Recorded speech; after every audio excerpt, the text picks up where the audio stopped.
મારી યુટ્યુબ ચેનલમાં આપ સૌનું સ્વાગત છે। હું હર્ષાબેન કટકિયા। જય ગુરુદેવ, જય બાબા સ્વામી। આજે આપણે બનાવવાના છીએ લીલી ચટણી। એને માટે આપણે 250 ગ્રામ મરચાં લીધા છે, ધાણા ભાજી લીધી ડંડલ સહિત, લસણ લીધું છે, ગાંઠિયા અને આદુ આપણે ખમણી લીધું, શું કામ કે નકર કટકારીએ છે, ફાફડી લીધી છે, લીંબુનો રસ લીધો છે અને નિમક પણ લીધું છે। હવે આપણે ચાલુ કરશું અને બીજું બધું હું તમને પછી બતાવીશ। તો સૌથી પહેલાં આપણે આ મરચાંને નાખીને અડધા અડધા પીસી લેશું।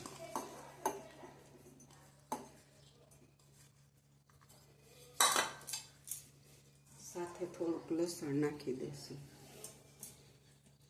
થોડુંક ડંઠલ સહિત કોથમીર નાખી દેશું અને આ બેન્ચને આપણે પીસી લેશું પછી બધું।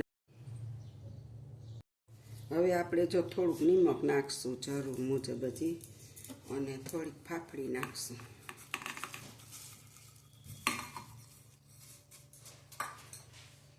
અને આને હજી મિક્સ કરીને પીલી લેશું। હવે જો આ ખાનું અધૂરું થઈ ગયું છે તો એની અંદર આપણે આ કોથમીર નાખી દઈએ બધી। હવે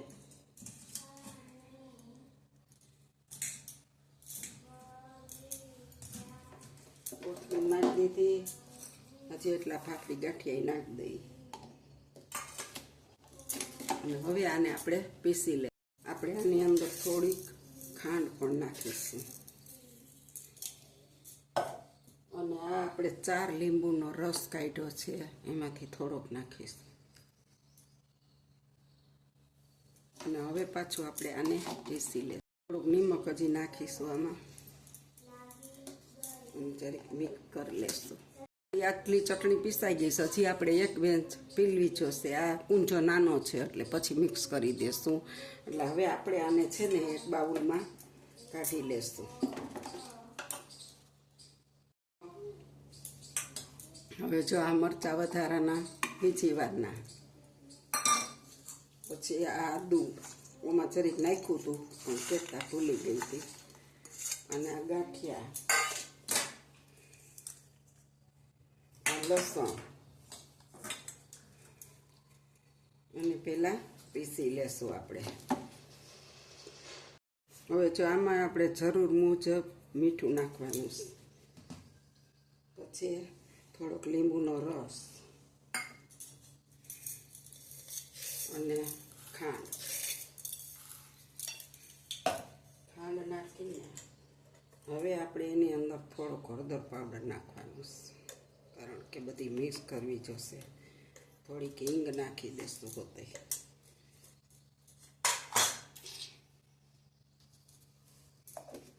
અને હવે આપણે આને પીસી લઈએ।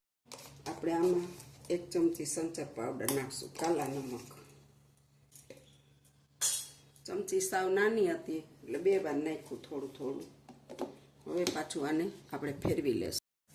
હવે આપણે ખોલી જોઈએ, બધો આપણી ચટણી કમ્પ્લીટ તૈયાર થઈ ગઈ છે અને હવે આપણે આને કાઢી લેશું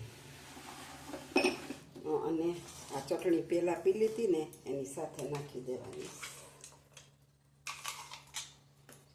આ બધી આપણે મિક્સ કરી લેશું પહેલાં તો એકદમ હલાવી। આપણે આ ચટણી મિક્સ કરી લીધી છે, હવે આવી રીતના ઘુમાડી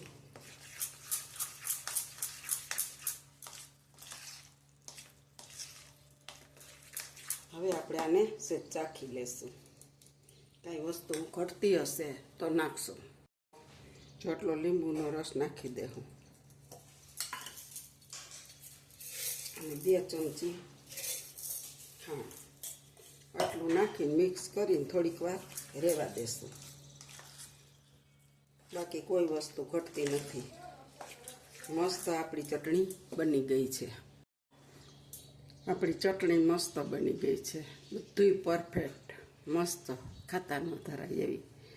ગાંઠિયા બનાવો તો ગાંઠિયા હારે ખવાય, થેપલા હારે, દાળ ભાત શાક રોટલી હારે, ભાખરી હારે, બહુ મસ્ત ચટણી બની છે। તમે પણ બનાવજો, ખાજો, ટેસ્ટ કેમ લાગે છે એ કોમેન્ટમાં લખજો। બે લાઈક બટન દબાવવાનું ભૂલતા નહીં. આવજો. જય બાબા સ્વામી. અને આની અંદર કડી પત્તાએ નાખી શકાય પણ મારી આગળ હતા નહીં એટલે મેં નથી નાખ્યા. બાકી બહુ મસ્ત ચટણી થઈ છે. તમે આવી બનાવજો. આવજો. જય બાબા સ્વામી. જય ગુરુદેવ. જો મારી ચટણીની રેસીપી સારી લાગે તો લાઈક શેર કરજો.